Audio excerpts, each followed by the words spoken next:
ما نصلي على محمدنا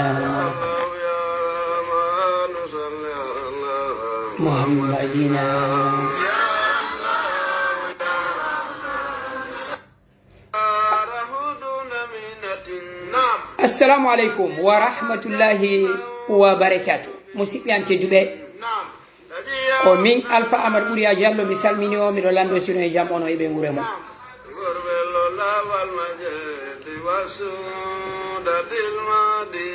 يا سلم يا ربنا مثال منيو من أولاندو سينو جام onon e ɓe ngureji mon ɗin senditane vidéo on fi wata en tongo ɗo si allahu jaɓi hande ko wonɗen ko faɗa yewtude koko woni feƴƴude ko on siri nini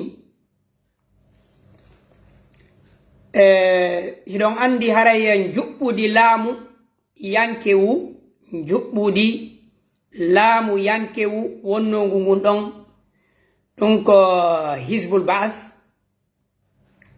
Bashar al-Assad haray yani hanki e alati haray ko ɗum faletiɗen yewtude ɗo hande e ko honno leydi ndin ɗon e binde mayri on fof nden tuɗɗere ɗon ko honno wuriri ma ko honno yiruɗe goɗɗo no wawi no wi'ude wondema koyen wolanten enen ko en guineyankeɓe ide mari sattende men nden enen e senderde koyen ɗum yewtanten fi leyɗe arabu ɗe hare woɗɗitinde no wodi hareji goo no wawma jannugol ko ɗum wonti jangganta tariha no wodi ko wiyete kon géopolitique ñanden e yewtuno ko woni kon feƴƴude Palestine buy weltori inni wallitike ɓe moƴƴa non e ko wana noon kadi ko woni feƴƴude kon nini Syrie ma nokkure ko wiyete kon Moyen-Orient Sharq al-Awsat adna Allah foppo hino hani famugol julɗo hino hani famugol neɗɗo wonɗo taskade kadi no hani famugol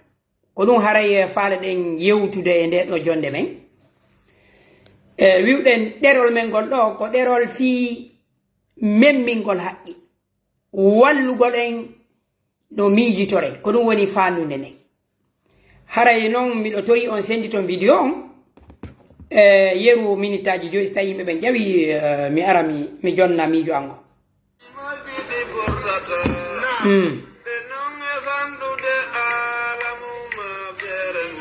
na senditane vidéo musidɓe an tedduɓe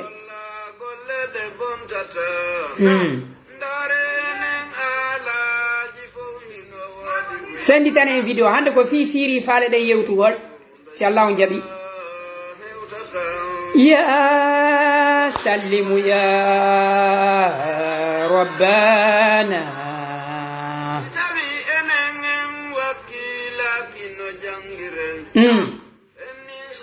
musidɓe senditane en vidéo waɗane en ɓerɗe ɗen wota on wuddir yeru ko wawuɗon kon wota on wuddir yeru ko wawuɗon ko musidɓe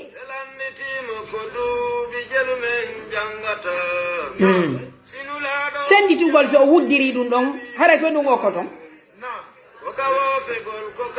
silo nande windanelan dewtan accanelan dewtan nde accanelan dewtan nde commentaire ma dewtale na windanelan si dehara ɗo nande lan ok on jarama sallimu ya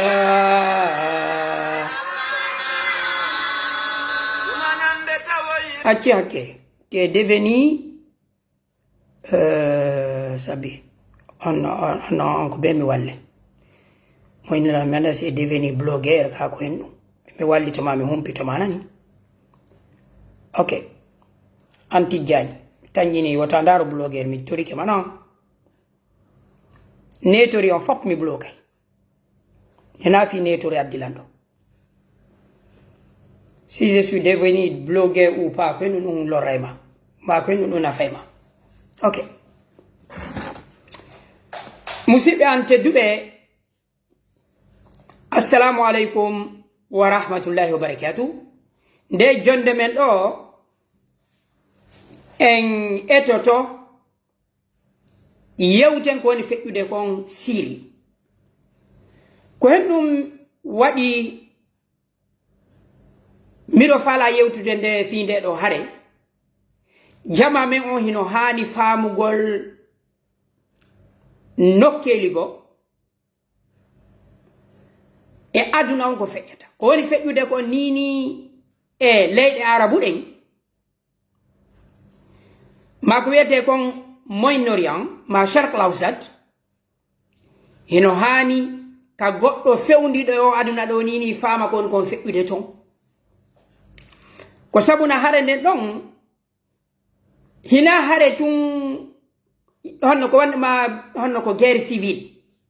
ko yimɓe leydi woni piirude o wawde famude ko hareji ɗi neɗɗo udditay ɗi haqqille goɗɗo yi hollayɗi mo ka woɗɗi ko ɗum waɗi si tawi miɗo yewta fi majji e ka leyɗe men en nanay tun wondema e yimɓe no ukkodiri ma leyɗe arabu ɗen ko ɓuri waten famude wonno Arabie Saoudite ko sunna Iran ko Shia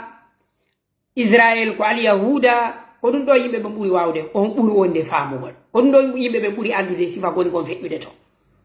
ko al-Yahudaɓe e Shia e sunna woni piiruɗe murandu no woɗɗi ɓuri ɗum murandu no woɗɗi ɓuri ɗum sen arti ko woni feƴƴude kon siri gibi guluje ɗiɗi e sappo e go'o ha guluje ɗiɗi e noga e nayi gibi 2011 ha 2024 leydi siri ndin hindi naati e ko wiyete kon guerre yimɓe leydi guerre civile eɗen andi e sa'i go hendu wifuno ɗo wiyeteɗo arabiul arabi setto arabu ngon ma le printemps arabe population ji ɗin jamaji ɗin yalti e hoore lamɓe maɓɓe ɓe yi'i ko dundaranke leyɗe go yani lamɓe go raɗa ma wara ko ɗum ɗon kadi siri kadi raɓuno ɗum eɗen andi wano Égypte Hosni Mubarak eɗen andi o yani population o yalti eɗen andi Libye Muammarul Kadhafi ma Kadhafi eɗen andi Tunisie Ben Ali eɗen andi Bahrein mouvement kato waɗuno ton eɗen andi Yemen ha joni gere on Yemen lannali e ko wana non kadi Sudan ɗiɗo piiji foppo peyji arabu ɗin fof fayda huɓɓidi no woodi juɓɓudi laamuji go régime ji go wawuɗi ɓennude yawta hendu ndun on sey sen ƴetti wano Maroc sen ƴetti wano Algérie ma pays golfe go Arabie Saoudite Kuwait Qatar ɗin ɗon fof ɗi lutti e nono ɗi woniri no gere Palestine o e ñanden e wolino fi on joni arten ka siri ka faale ɗen wolde ɗon yewtude ɗon fi mum gibi guluje ɗiɗi e sappo e go gibi 2011 guerre civile no siri ko ɗum wonno sabu makko ko seppoɓe ma liggotoɓe laamu yaltuno e saare maɓɓe wiyeteden dira manifestation waɗi e ɓeyndi o ko manifestation hari ko manifestation ɓuttuɗo ko wiyete manifestation honno ko wiyete kon civil dallo calme e nder ɓuttu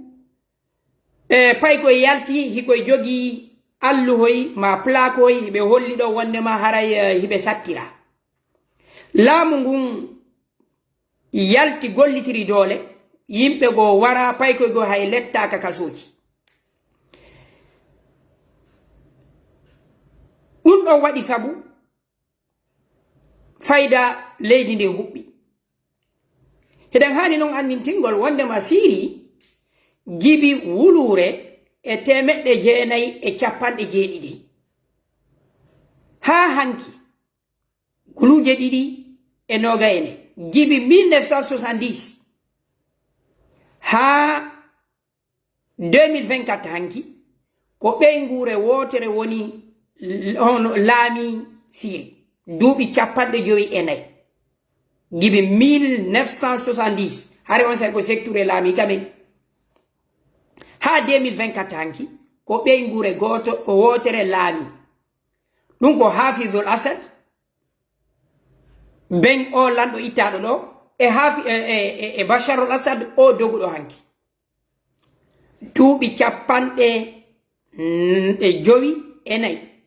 ben makko laami Hafizul Asad laami duuɓi 30 ittandema wulure e 990 ha guluje ɗiɗi jibi 1970 ha 2000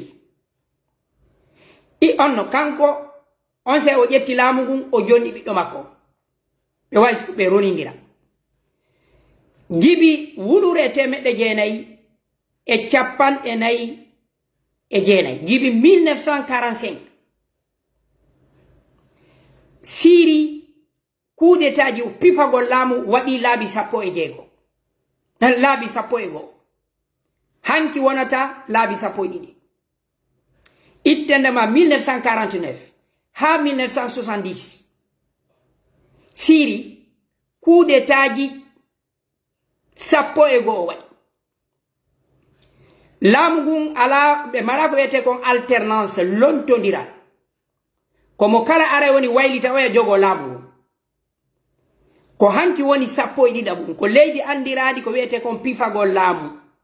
ngu andiraka yo on tigi accitu laamu ngu ko yimma lanɗon o ware ma o raɗe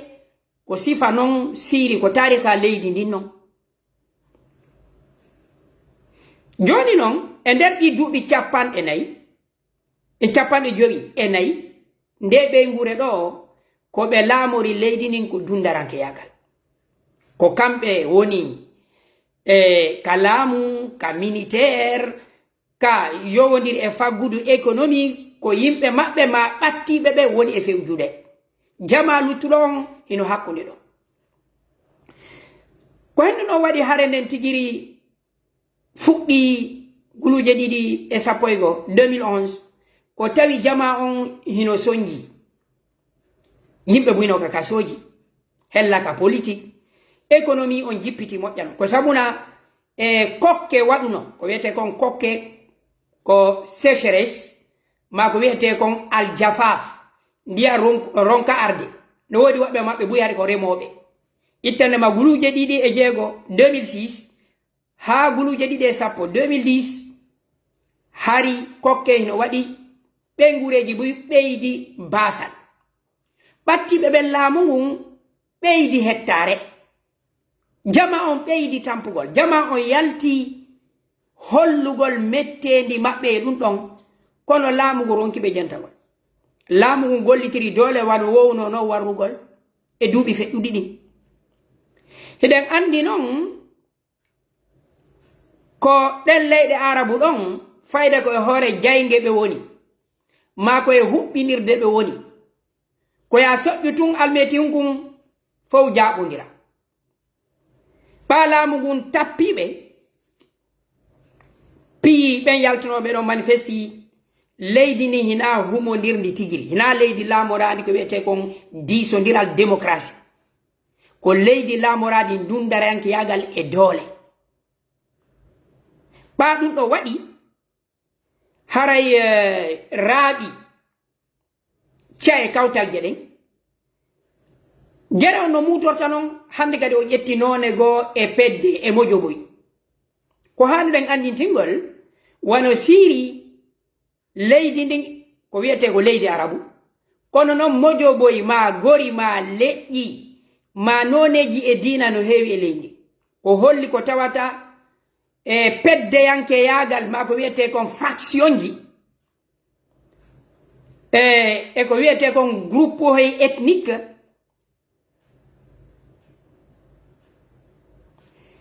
haray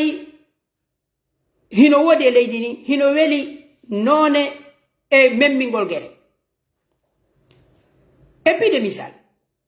sen ƴetti laamiɓe ɓen ko al alawiyuna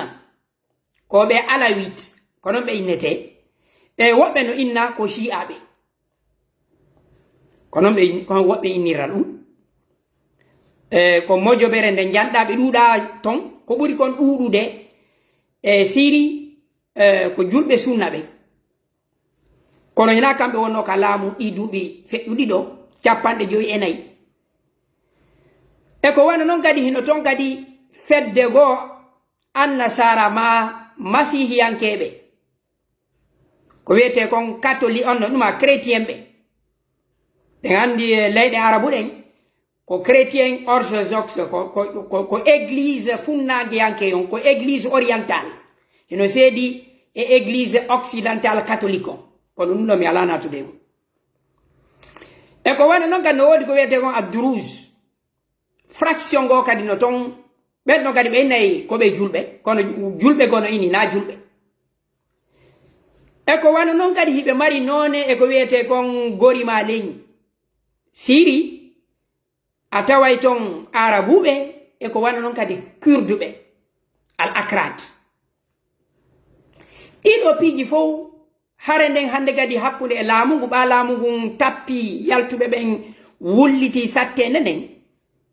ɗiɗo fof nangodiri sunnaɓe ɓen kamɓe kadi ɓe yalti ɓe ƴetti doole kurduɓe ɓen kadi yaltiri to leydi ndin fof maɗɗodiri hande kadi noon gere on o woni hande kadi nder e ka yaasi woni hande kadi gere on yo mari nder e ka yaasi ko hendu woni ɗon leydi ndin wiwɗen peddeji buyno ton woni diinayankoji ma leñi ma gori laamu ngun hande kadi woɓɓe goo tawti laamu ngun woɓɓe goo tawti e ko wiyete kon yaltuɓe ɓen e laamu ngun e nder gere on no mutorta noon wiwɗen Bachar al Assad ko alawiɓe hiɓe ɓatti e Shia Iran sembini Bachar al Assad e ko wana noon kadi Hizbollah ko Shia wonɓe Lubna e Liban ɗum ɗon waɗi kadi pays arabu goo pays arabu ɗi ɓurɗumi ko sunna kamɓe kadi ɗum ɗo metti ɓe kamɓe kadi ɓe sembini yaltuɓe ɓen e laamu ngun ko ɓuri kon ɗuɗude ko sunna wano Arabie Saoudite Qatar Turquie Égypte en kamɓe kadi ɓe sembini yaltuɓe ɓen e laamu ngun ko wiyete kon force opposition on ma ko wiyete kon quwwatul mu'arada e nder ɗum kadi puissance ji jani ɗin ɓurɓe ɓen marde doole kadi kamɓe kadi ɓe sendi Russie tawti laamu ngun Bachar al Assad eɗen andi Amérique kañum kadi e Russie fottata Arabie Saoudite e Iran fottata wawde famude hande kadi Russie hino tawti laamu ngun Amérique tawti position arabuɓe ɓen e ko wana noon kadi position Israel on Israel kadi no ɗon Israel kadi no mari gere kanko e pays arabu ɗi hande kadi Amérique tawti position arabuɓe ɓen ɓe falaka Iran Amérique falaka Iran e Hizbollah Israel falaka Iran falaka Hizbollah Syrie ɓe welda Israel ɓe mara ko wiyete kon accord de paix ko wiyete kon haldigal ɓuttu wano Israel mariri noon e leyɗe arabu goo se ƴetti wano Égypte e Russie fottata e Amérique hande kadi gere o woni gere nder e gere ka yaasi fijowo ko kadi hono Turquie kadi hino huli ta gere on janɗu kurde ɓe ɓen akrad kamɓe kadi ɓe heɓa doole eɗen andi PKK kurde ɓe ɓen honno Turki kamɓe kadi ɓe faala hettugol hoore maɓɓe ko wana noon kadi ɓe faala hettugol hoore maɓɓe Irak si ɓeɓe Syrie kadi hettike hande kadi Syrie hino andi honno Turki kadi no andi ɓuttinta Amérique kadi no andi si Russie e Iran e Hezbollah heɓi doole nder ton kamɓe e allié maɓɓe Israël e peyji arabu ɗi faala kadi Iran ma hulluɗi ɗin Iran hande kadi kamɓe kadi kaydi maɓɓe ɓuuɓi Iran kadi hino andi si tawi ɓe acci Bashar al Assad yani kamɓe kadi alliéjo maɓɓe kamɓe e Russie e Hezbollah hiɓe andi alliéjo maɓɓe kadi yani hande kadi kamɓe kadi guere on kaka kerol maɓɓe woni ko sabuna Israël heɓay doole peyji arabu ɗin heɓay doole kamɓe kadi ɓe ɓittoto ko yiye Mouradu no sattiri ko ɗum wano hella guluje ɗiɗe 2011 Ligue arabe on tigiri mojoɓere maɓɓe wawde nde wa Union africaine ɓe itti eko wiyete kon teral ɓe darni teral siringal ka Ligue arabe ɓe suspandi on Syrie ka Ligue arabe e wawi famude hande kadi peeji arabu ni wiwɗen ɗo goɗɗi hino tawti opposition on wonɓe ɓe wadde guerre population yaltuɓe ɓen e laamu mum woɓɓe goo hino tawti laamu mum ɗon kadi ɗe wawi wiwde Liban Hezbollah tawti Syrie Irak ɗo handi kadi ko Shia ɓuri ɗuɗude ɗo kamɓe kadi ɓe tawti Syrie e wawi famude Arabie Saoudite Qatar Émirats e Égypte kamɓe ɓe tawti opposition on o yi hande kadi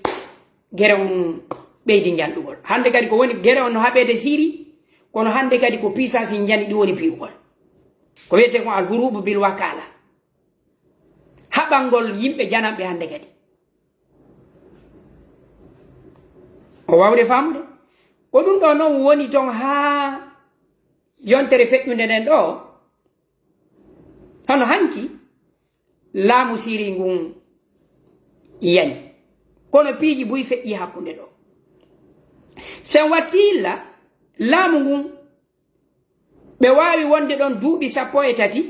hiɓe dartade ɗullele yimɓe yonno leyɗe buyno piirude nder ton kono Bashar al Assad o wallitori Iran e Hezbollah e ko wana noon kadi e Russie o perduno ono cae goo ka fuɗɗode kono ɓeɗo koɓe dartituko e makko ko ɗum waɗi o wawi wonde ɗi duuɓi 13 ɗi o woni ɗo ɓe darti moƴƴa noon ko sabuna e Russie hino yii ɓe acciti Irak yani ko Amérique woni to kamɓe kadi joni si Syrie yani hande kadi ɓe mara kaɓe maho ko ɗum Russie e Iran ɓe walliti Bashar al Assad ɓe jonnimo alaji e ko wanno kadi kamɓe tiri ɓe naati toon ɓe darti ɓe piiridi e rebelle ɓen e fraction ji ɗin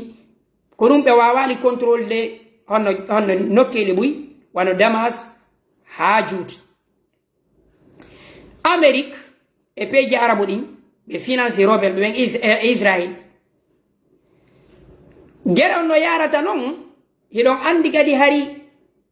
affaire terrorisme no memmini ka américain ɓen iwno Irak tawi hande kadi terroriste ko wonno ko innete kon terroriste iwi Afghanistan buy ari ɗon Daesh no ɗon e fraction ji buy ka tawno frère musulman ɓe ɓen hendike Égypte e Tunisie Amérique huliti kamɓe Israël ɓeyni si ɓeɗo hendike laamu ngun tun joni se walli kadi islamiste ɓe ɓen ɓe hendike Syrie haray condi men ndi ɓuuɓi Amérique changeoyi stratégie mum on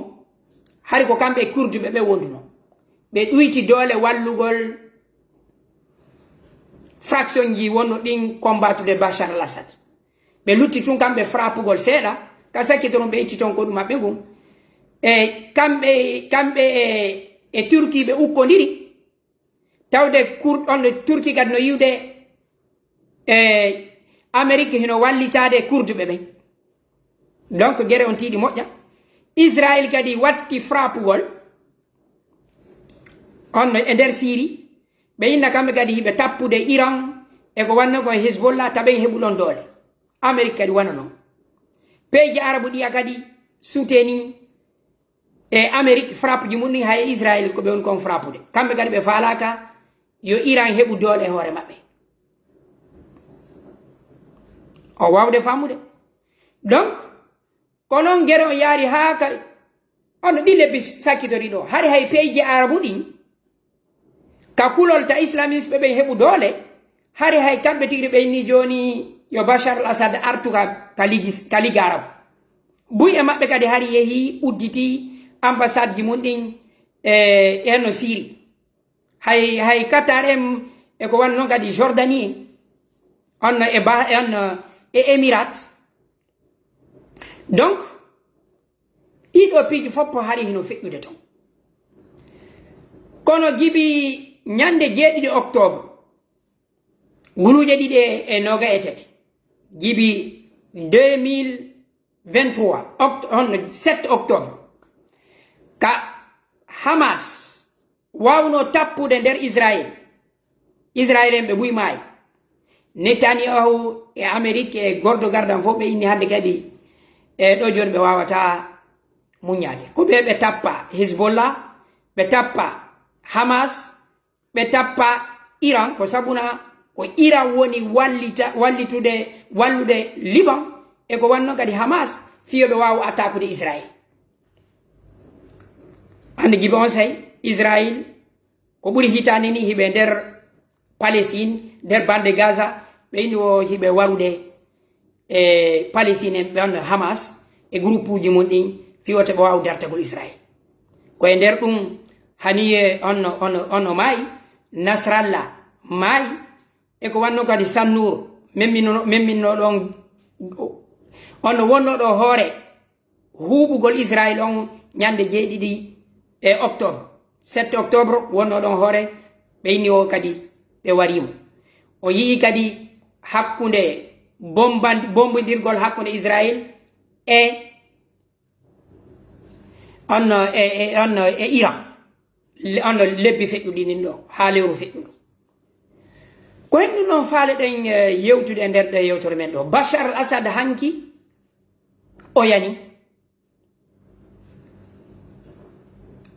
rebel ɓen ɓe hetti ɓe naati ka nder palais Bachar al-Assad o dogi o yehi Russie Poutine jonnimo ko wiyete kon fattande e on wiyete kon fattande neɗɗankako asile humanitaire na asile politique ko sabuna o wi'i hande kadi Bachar al-Assad o mara ko wola fi Syrie fus ono Syrie fus ko ɓe jonnimo kanko e ɓeygure makko nen ɗon ko fattande neɗɗankako asile humanitaire allujul insani o mara golle politique e ko ɗum waɗi gibi hanki en yii hooreɓe rebel ɓen ɓe naati e Damas ɓe hetti piiji ɗin premier ministre on o inni o collaboray ɓe fuɗɗi yewde makko hanki o jonnuno piiji go e nder laamu ngo hoorejo maɓɓen ko wiyete kon Abou Mouhammad Jolani ko goɗɗo mo ɓe inni o tawanoɗo e groupe aji wonnoɗi ɗin haɓude Iraq Daesh e Jabhat Nasra e nini noon portoɓe no acci innugol ɓe terroriste ko boni ɓe noddirde joni ko rebel e Amérique tigri inni on ino wawi gollidugol e maɓɓe si tawi ɓe yii kono ko hen ɗum waɗi ha mi waɗi o vidéo ɗo tigiri ko ka muradu ɗum fewndi ɗo ka leyɗe arabuɓe no wawno jibi hanki Israel hino jokki unindirgol alaji mun ɗin e hoore Syrie hiɓe wadde non goye har ko feƴƴi kono on saari ko ɓe wonno innude ko nokkuli ka Iran e Hezbollah daaki ɗon kono jibi hanki Israel no jokkino bombardude hande o yi Netanyahu ko wi o wondema o wowlino lebbi feƴƴuɗi ɗin ɓe moƴƴinayi on ko wiyete kon tuɗɗere hesere e nder ko wiyete kon laral leyɗe arabu ɗen e kawtal mum ngal ko wiyete ɓe moƴƴinayi carte heso carte politique et géographie heso une nouvelle carte politique et géographie kharita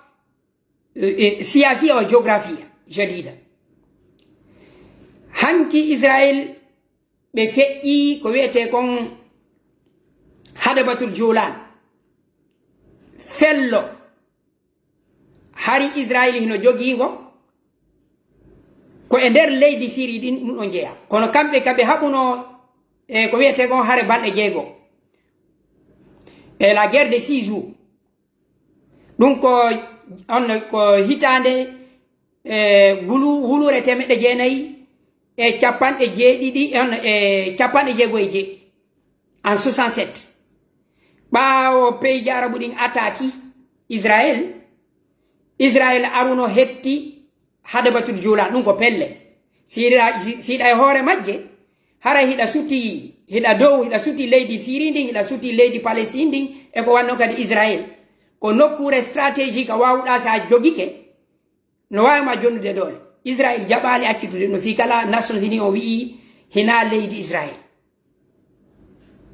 kono ko hen ɗum woni ɗuma on ko hulɓini kon hanki ɓe ɓeydi natudugol kadi e nder leydi Syrie ndi hande Netanyahu wi'i e ko wiyete kon hadabatul julan ɗen pelle ɗon kaɓe woni ɗon ɓe watti ɗum ɗon e Israel pooma hande kadi goɗɗo wawata hettude ɗum ɗon ko ɓen tan les plateaux hono Golan des plateaux Golan ko noon wiyete en français hadabatul julan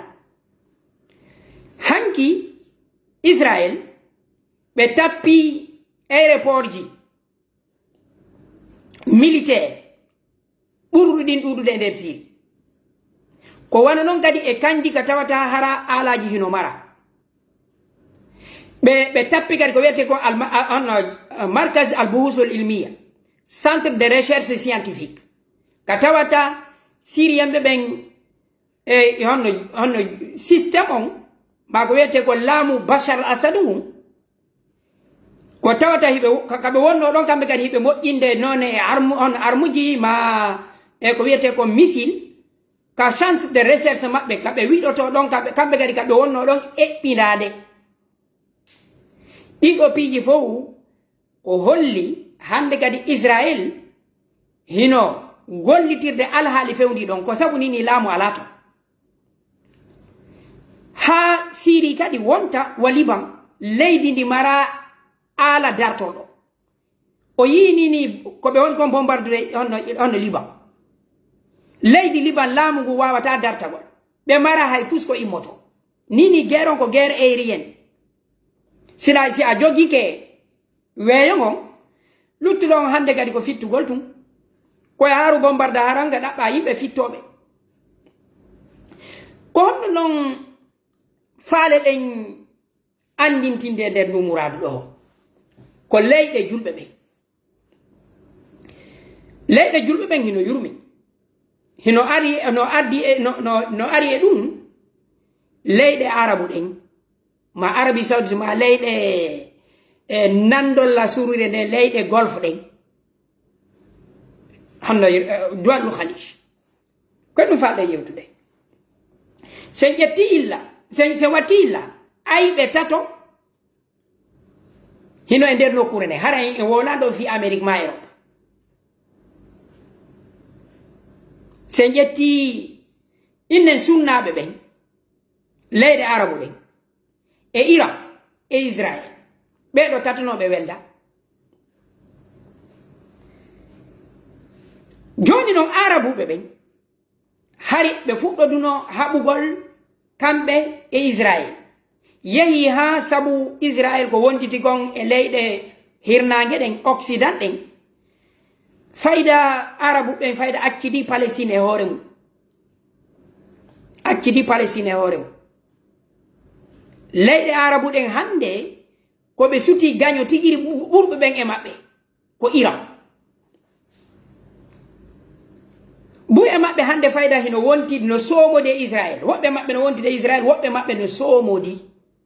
kono ko andirton si haqqille goɗɗo yiilama wonde fayda ko inneteɗon kawtal ma inneteɗon mo wawɗano on famodirde ko on hande kadi yiyata gaño jano peeje arabu ɗin hino suti wondema gaño maɓɓe on nini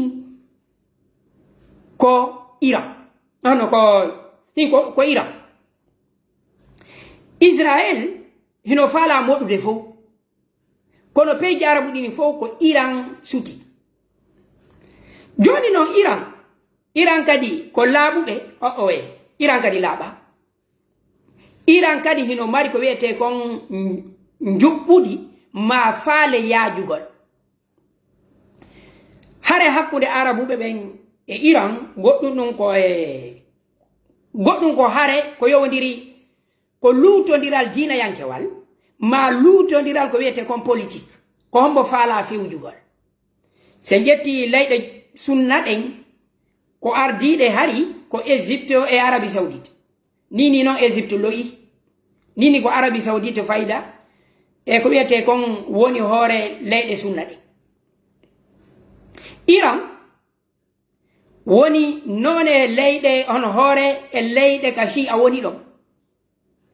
hande kadi noon on fewjugol e hoore julɓe ɓen ko min fewjata e hoore alamul islami monde islamique on ma al umma al islamia nden folotirande hakkude Shia e sunna hino waali ɗon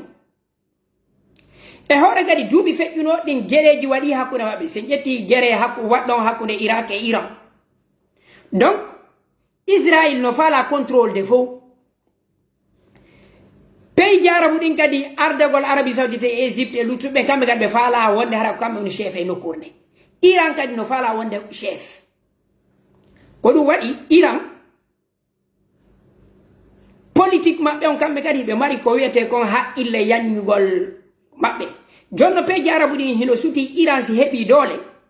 si ɓe heɓi ko wiyete kon arme nucléaire haray honno leyɗe maɓɓe ɗe wonata e jam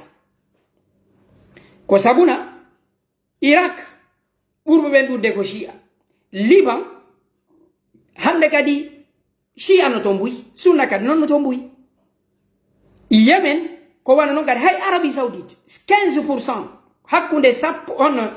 sappo ha sappo e joyi e nder temedere Arabie Saoudite ko Shia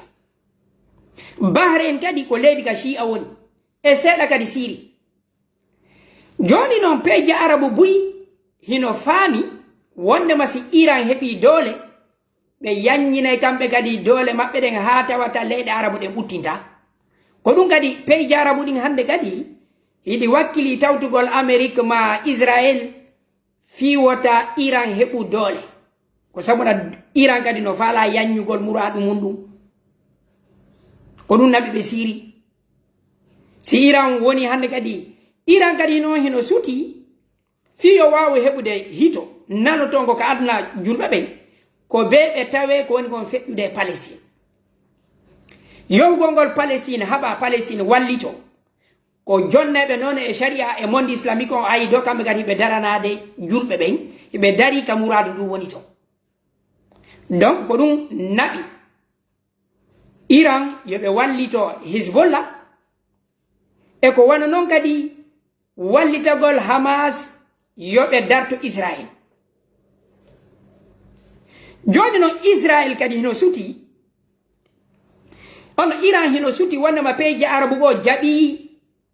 naɓiɗude Israël se ƴetti wano Égypte se ƴetti wano Émirate ma wonɓe ɓen suuɗade peeje arabu buyi onno golfe on buye majji hino suuɗade Iran kadi hino suti wondema arabu ɓe jaɓuɓe ɓen honno naɓitude Israël ko kamɓe kadi woni janfade Palestine ko kamɓe kadi woni jonnude Israël doole o wawde famude donc hande kadi Israël heno suti si Iran heɓi doole ko stabilité mum on menace si Iran e Hezbollah wawi huwodirde e Irak ɓen ɗon ɓe nangodiri haray Israël wonata e jang kamɓe e Palestine kawtal maɓɓe donc ko ɗum ɗon waɗi peeje arabu ɗin hino wakkili tawtugol Israël e tawtugol Amérique yoɓe ɓittin Iran ko hen ɗum wiyeten ɗo ko arabu ɓen ɗo ko hitande ɓe ɓe janfete ma ko wiyete kon saayi ɓe ɓe janfete fewno empire ottoman on on no yanata on empire ottoman on ɗum ko al imbratorial othmania turkuɓe ɓen ɗo fewno ɓe yanata wano hella wulure temeɗɗe jeenayi e jeenayi 1909 ɗum ko adi e hare adnayankere aranere nde adi première guerre mondiale ɗum ko première guerre mondiale on ko waɗi ko wulure temeɗɗe jeenayi e sappo e nayyi ha sappo e jeenayi 1914 ha 19 hari ko lontino ka turkɓe ɓen ko sultan Abdul Hamid pa sultan Abdul Hamid fewndo o hendino britannique ɓe ɓen hari on seeɓe colonise pays arabu go e hay e nder empire ottoman o ɓe yeeti arabuɓe ɓen si arabuɓe ɓe walliɓe ha ɓe liɓi empire ottoman o al imbratorial othmania ɓe accaɓe ɓe hetto kamɓe kadi ɓe fewjana hoore maɓɓe hare na turkuɓe ɓe fewjate hoore maɓɓe hino woduno jeeyaɗo ko wiyete kon e ɓeyngure hashimiyanke ɓe ma ko wiyete kon al usral hashimiya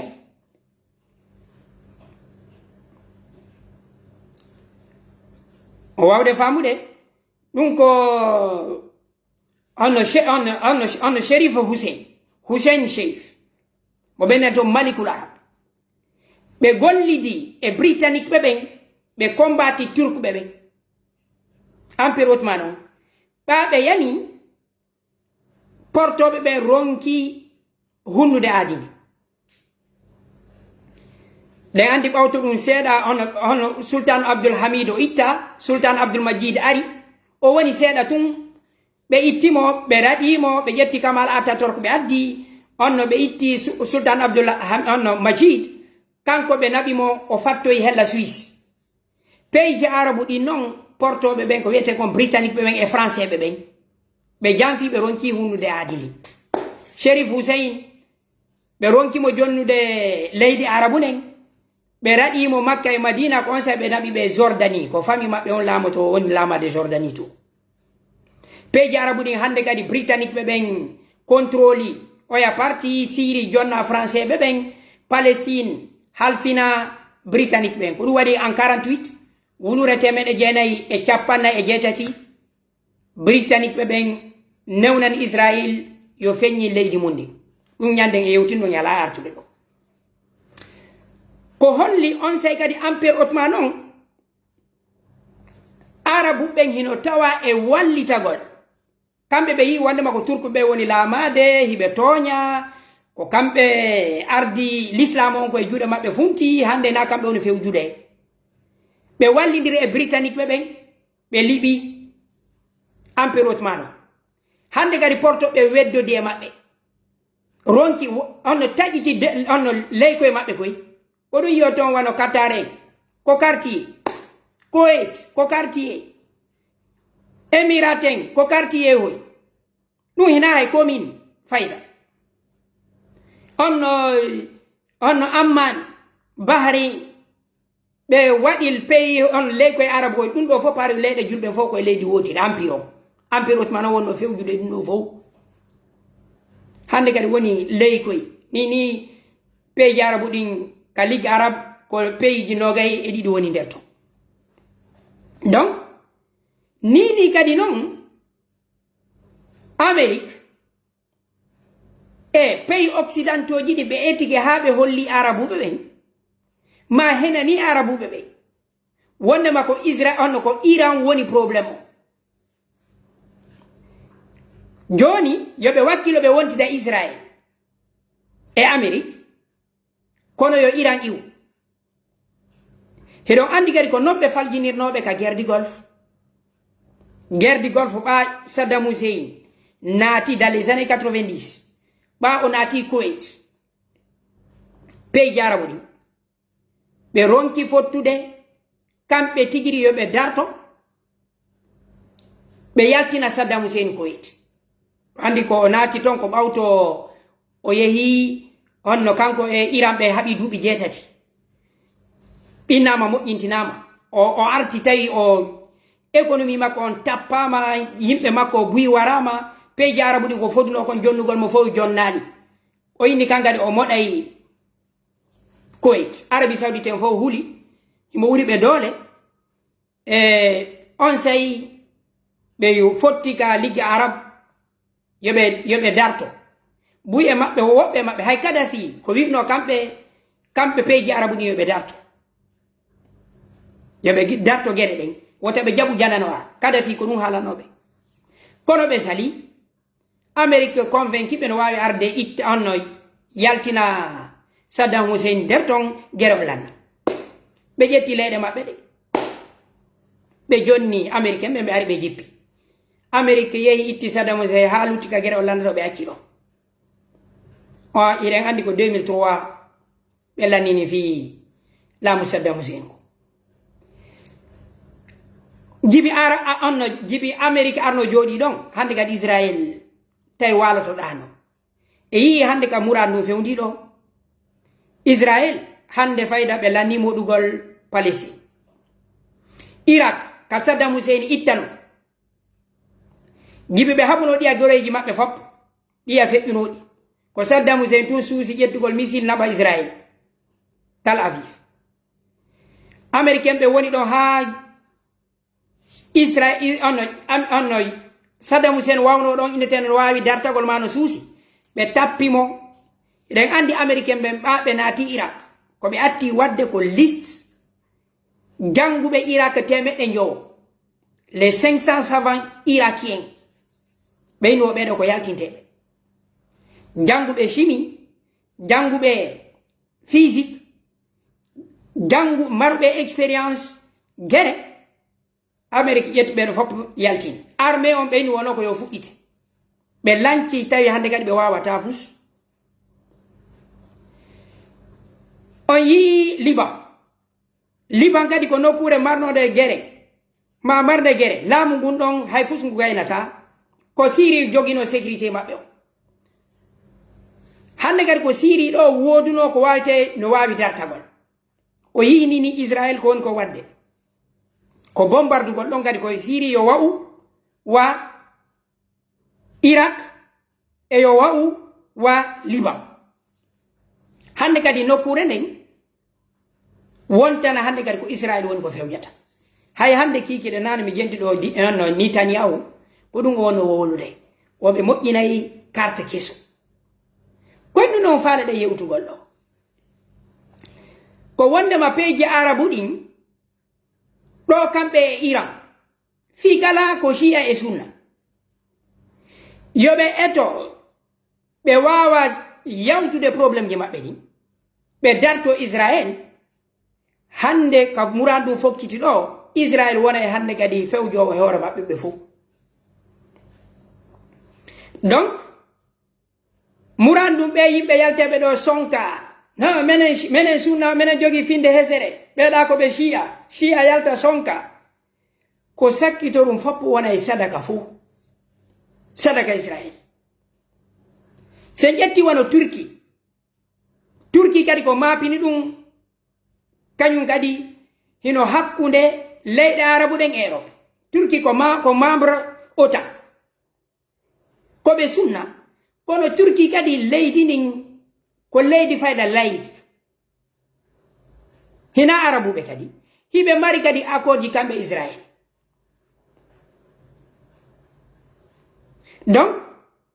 Turki kadi hino mari intérêt ji e nder honno pays ji arabu ɗi eɗen andi ɓa Arabie Saoudite menaci ɗo on Qatar ko Turki naɓuno militaire ɓe ko danda honno Qatar noji peyji arabu go ɗi wata hay defandugol hoore macce ɓurɗuɗi wono Qatar en sécurité maɓɓe ko juuɗe leyɗe janani ko wana noon kadi wano koyete hay Arabie Saoudite oytuma e nanno trompe ko woli ɗo donc muradu ɗum ɗo hay ka gangude men ɗum ko yaltite ɗo sonke shia e sunna e nder ɗi duuɓi arayɗi ɗo maître on ɗon ko wonata ko Israël ɓe tappa mo ɓe faala ɓe acca mo ɓe faala nane ko ɓe wowli Netanyahu nani ka woli ka télévision wohi ɓe sabbi andugol honno aruɓe ɓen wosi tawi ko faalaɗo naɓitude Israël yonti andu o ɓuttini Israël waway mo wallugol wosi tawi ko dartotoɗo Israël woɓe tappa e mo ha o ɗata donc so heɓi lamɓe tawata hina yaajuɓe haqqil ko sifani ɓe addirta population ji maɓɓe ɗi hande Israël ɗo ñaamayi Iran ñaama Arabie Saoudite ñaama luttuɗum kono muradu fokkiti arabu ɓen noon hino sikka dartagol ngol ton Iran yonay non hiɓe felliti noon koy ko woni nini kamɓe ɗiɗi ɓe jaɓi ɓe wawa waɗande Israël goɗɗo ɗi duuɓi ɗo fof ɓe jooɗi ko ɗum hande peyji arabu ɗin ɗi wattama peyji tourisme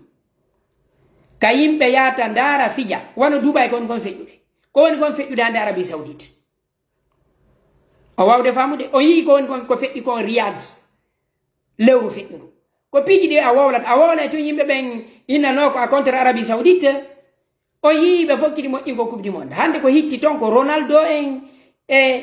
Neymar en championnat Qatar o yii ko feƴƴi kon donc peyji arabu ɗin ɗo ɗi duuɓi arayɗi ɗo ko fayda ɓe yalti hande kadi hondo woni leyɗe hono wano balore ko leyɗe ɗe doole yaasiyankeje hande kadi woni fewjude hoore mum laamuji ɗin hiɗi joggi population majji on e hoore doole pays arabu hay e goto démocratique ala e mum pays arabu goto ala ka wiyete kon e vote hino wawi joɗɗinde goɗɗo no wawi yewde o ara ala ko par ce que Tunisie ɗo on yii ka fewndi kon ton o yii Égypte ka vote waɗayte ɗon ton golfe to ko ɓe ngure wotere woni fewjugol donc ɗi duuɓi arayɗi ɗo ɗi wona e duuɓi sattuɗi kono eɗen tori yo allahu on ɓeydu wallugol so yi wano Bachar ɗe balɗe ɗo gibi ñande 27 novembre feƴƴuɗo ɗo ɓe fuɗɗi attaquegol koye nder balɗe sappo tawi ɓe naati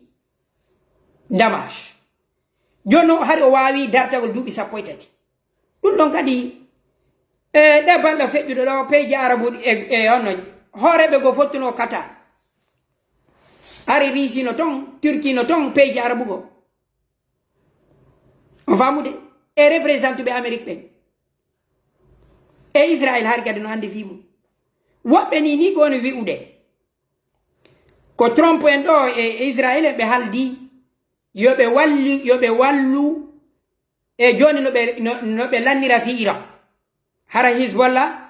e Iran wawa yaltude Syrie wawde famude ono Russie kadi yalta Syrie kamɓe kadi ɓe tertoda Russie e Ukraine woɓɓe ko ɗum woni wolde e Turquie kadi e tata kurduɓe ɓen ɗa ɓe menasata Russie buyɗo wi'ude koye on koye ngal haldigal maɓɓe ko wiyete kon Russie e Iran on e Bachar al-Assad ko ɗum ɓe signi hande kadi ɓe acci robel ɓe naati ko ɗum robel ɓe ɓen ɗo hay goto maɓɓe suusali wowlugol bombardement mo Irak woni o wadde non mo Israël woni wadde on e hoore Syrie donc musidɓe muradu ɗum ɗo ɗi duuɓi arayɗi ɗo kono Allah on andi gundo ko arata nini fayda ko wiyete kon ko doole ko polgal Israël woni ko feeñi kon fayda ko par ce que Syrie ɗo hande kadi ɓe watte woni Syrie wa Liban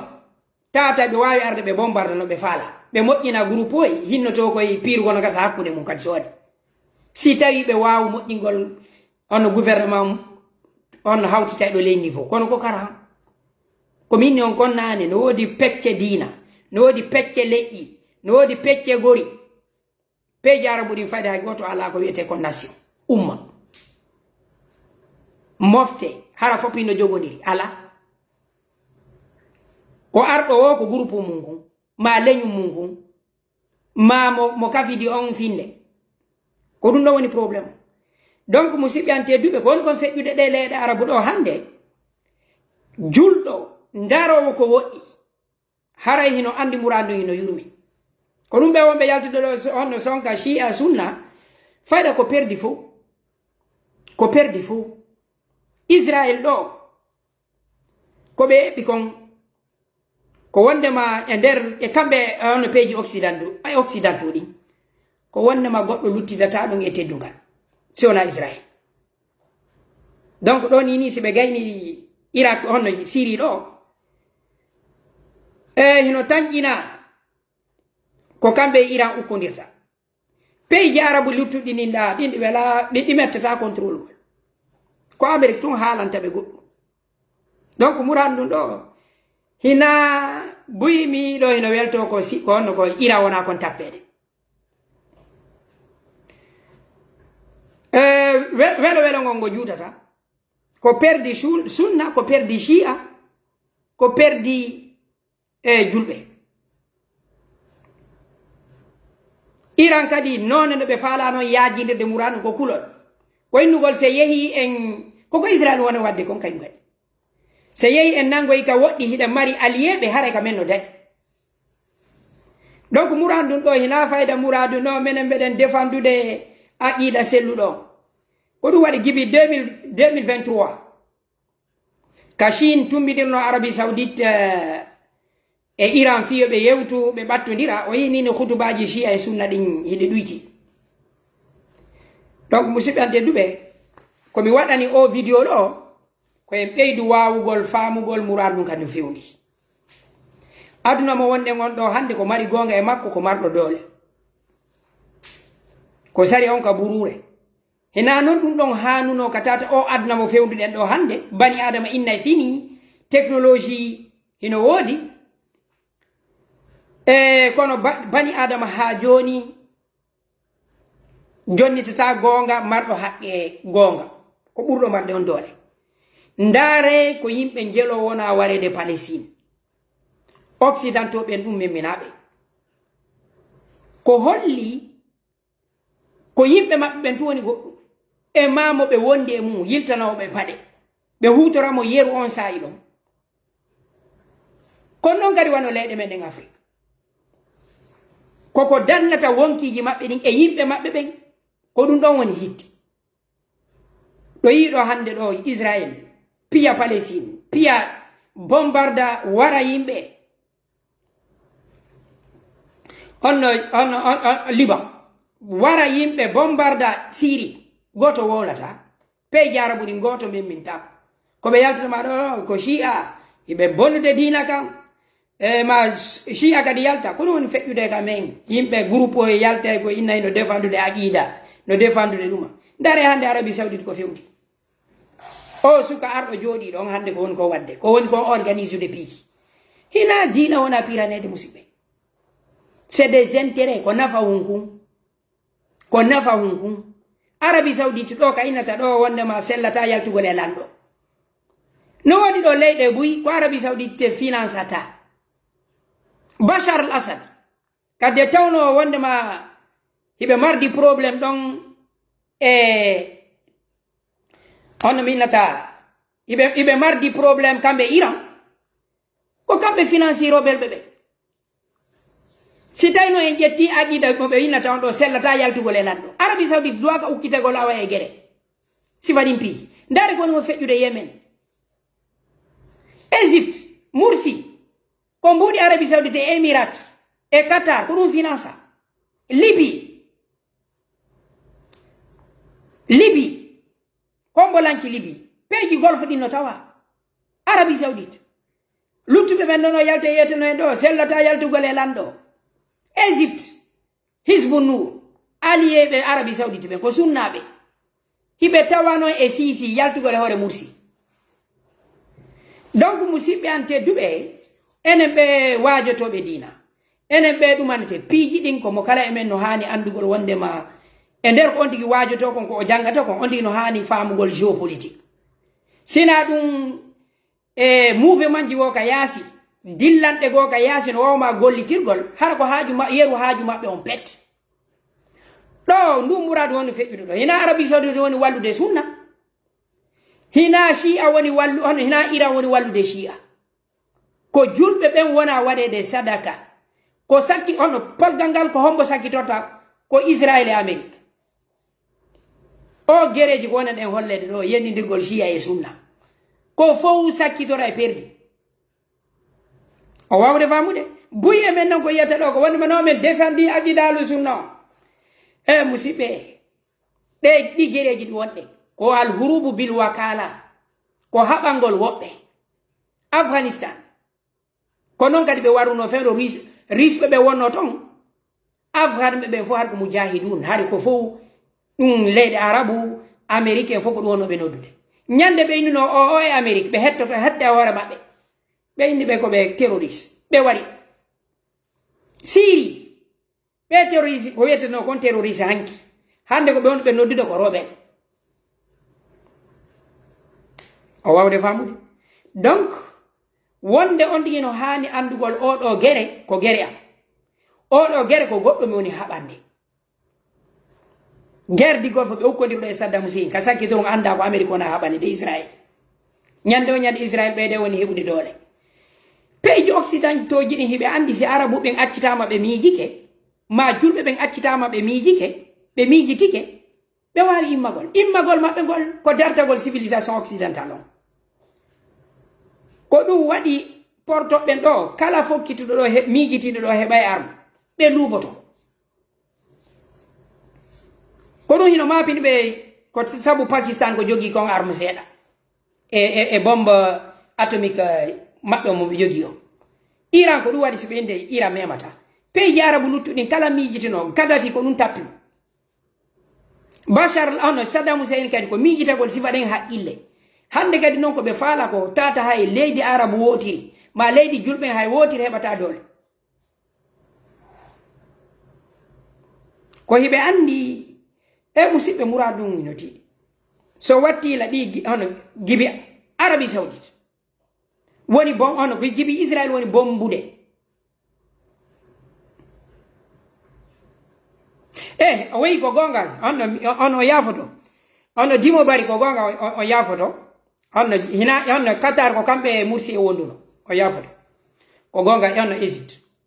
ono on andintinila on jarama nden toɓɓere ɗo ono Mursi ko ɗum ɗon mi winane ko Émirat ono e Arabie Saoudite e militaire ɓe ɓen e Amérique e Israël ko kamɓe dari ha Mursi yehi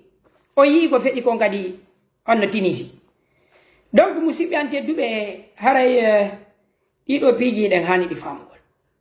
on ɗo minuno yomi aru haray yewten e ɓeydodiren annen ko muradu no fewti modi Dimo Bari ko non woniri hono Qatar hari ɓe walliti frère musulman ɓe ɓen hay Youssouf Kardawi ka maɓɓe wonno Al Jazeera kadi hari no wallitade ɗum non ko gonga mo kono Libye noon Qatar hino tawa e liɓugol honno Muammar Kadhafi donc haray musidɓe an ko ɗum ɗo marɗen ko yewten e piiji ɗin ɗo ko e wawu andude enen julɓe ɓen muradu fewtude non julɓe ɓen e ɗe leyɗe ka mojobo e moƴƴina ko piyata julɓe ɓen ko ukkata hareji hakkude maɓɓe yimɓe seeɗaɓe miijo ko diina wona dandede non Arabie Saoudite tawama ɗo e musede honno leyɗe buytata ko sunna so dari wano Irak politique maɓɓe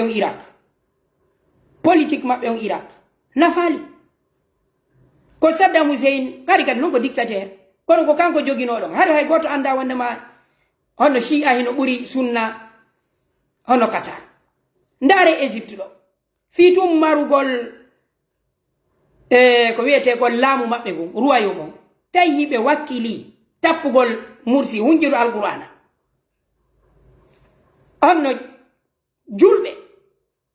teddinɓe dina ka hiɓe wakkili tappugol ono ɓe adda o militaire jo wonɗo hibbude ƴiƴam ñalorma teɗɗan e suumaye iɗo andi ko yimɓe jolo wara Rabiatul Adawiya frère musulman ɓe ɓe donc musidɓe an tedduɓe haray wota en jaɓu wongol sadaka yimɓe tentini on hara kadi ko ayɓe ko yimɓe re'ayɓe en fuu ko ɗum ɗo hande ko ɗo wonɗen e hattude ربنا اتنا في الدنيا حسنه وفي الاخره حسنه وقنا عذاب النار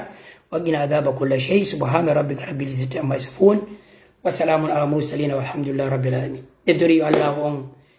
ɓutti leyɗe julɓe ɓen yo Allah on jonni julɓe ɓen doole yo Allah o hawtidi julɓe ɓen konngol gotol haray ɓe wawi daɓde ɓe danda ɓe hiwa leyɗe maɓɓe ɗen